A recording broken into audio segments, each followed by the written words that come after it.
ഇന്ന് നമ്മൾ കറി വയ്ക്കാൻ വേണ്ടി മേടിച്ച ചാളയാണ് ഈ ഇരിക്കുന്നത്.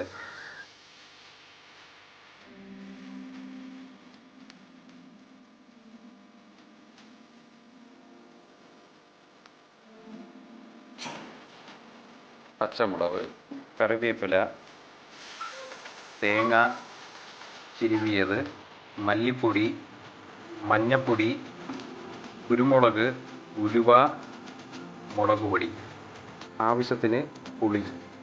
ഇത്രയും സാധനങ്ങൾ അരച്ച് പേസ്റ്റാക്കി എടുത്തിട്ട് വരാം.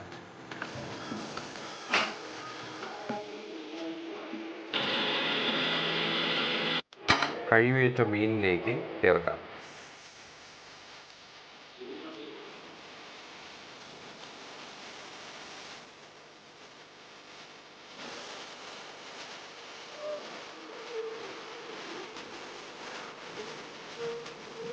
വിറകടുപ്പിലാണ് മീൻകറി വയ്ക്കുന്നത്.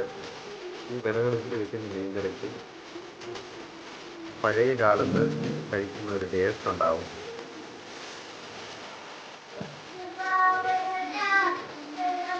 നല്ല രീതിയിൽ തിളയ്ക്കുന്നുണ്ട്, നല്ല മണവും വരുന്നുണ്ട്.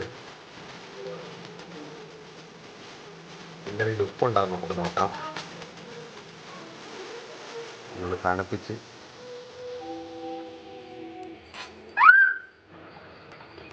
അതിൽ കുറച്ച് പച്ച വെളിച്ചെണ്ണ ഇങ്ങനെ ഒഴിച്ചു കൊടുക്കണം. കറിവേപ്പിലയും കൂടെ അതിൻ്റെ മീതെ ഇങ്ങനെയിട്ട്. ആ മീനൊക്കെ നല്ല രീതിയിൽ വെന്തിട്ടുണ്ട്.